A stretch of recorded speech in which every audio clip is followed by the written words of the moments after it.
दुनिया के अंदर ऐसी कंट्रीज है जो समुंदर के अंदर धीरे धीरे समा रही है और इनमें से एक इंडोनेशिया की कैपिटल है जकार्ता, जो 2050 तक कम्प्लीटली पानी के अंदर डूब जाएगी। ये सब हो रहा है हम इंसानों की गलती की वजह से। इसमें 3 मुख्य कारण हैं डूबने के: जलवायु परिवर्तन और उसकी खराब योजनाएं और ग्राउंड हार्नेस यानी भूजल दोहन वहाँ पे बहुत ज़्यादा किया गया है। जलवायु परिवर्तन की वजह से होता है कि जो ध्रुवीय बर्फ़ है, जो ध्रुवीय ग्लेशियर है, वो पिघलता है और उससे समुद्र का जो जल स्तर है वो बढ़ जाता है। खराब योजनाएं वहाँ से इस प्रकार से हुई है कि 2010 में इंडोनेशिया में कमज़ोर जो तटीय इलाके थे उसमें रहने वालों की संख्या 47.2 मिलियन थी।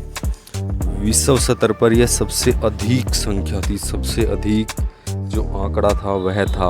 और 1990 के बाद से 35% तक ऐसे ही शहर बढ़ वहाँ की जो गवर्नमेंट है उन्होंने कोई एक्शन नहीं लिया। तो आपको पता ही है, ऐसे जब शहरीकरण बढ़ता है तो विनाशकारी प्रभाव है वो ज़रूर होते हैं। और हमारे इंडिया में भी ऐसा ही हुआ था 2015 में। आप लोगों को याद हो तो चेन्नई में बहुत भयंकर बाढ़ आई थी, वो इसी की कारण की वजह से आई थी। और जकार्ता में लोग इतना अंडरग्राउंड जो वाटर है वो क्यों निकाल रहे हैं? क्योंकि जो पाइपों के द्वारा जो पानी मिलता है वो बहुत ज़्यादा महंगा पड़ता है उन लोगों को। सरकार ने कुछ ऐसी योजनाएं नहीं लागू कर रखी कि आम जो पर्सन है वो भी पानी को परचेज कर सके, इसलिए वो अंडरग्राउंड वाटर निकालते हैं। जब भी हम अंडरग्राउंड वाटर का ज़्यादा यूज करते हैं तो जो ऊपर की भूमि है, जो ऊपर की ज़मीन है, वो धीरे धीरे करके नीचे बैठती जाती है।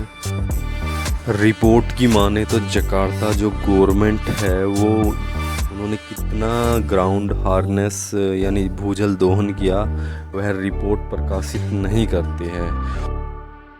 एक फॉर्मर गवर्नर है जकार्ता के, बासुकी तजाजा पुर्नामा, उन्होंने 2014 में कहा था कि भूजल का अवैध उपयोग खतरनाक स्तर पर पहुंच गया है जकार्ता में। वर्ल्ड में और भी बहुत सी ऐसी सिटीज है जिनकी आने वाले टाइम में ऐसे हालात होंगे, क्योंकि जो नेचुरल रिसोर्सेज हमें प्रकृति ने दिए हैं उनका आज हम इंसान गलत मिसयूज कर रहे हैं, इसलिए हमारे साथ ये सब हो रहा है। भारत में भी कुछ ऐसी सिटीज है जिनके ऐसे हालात होंगे आने वाले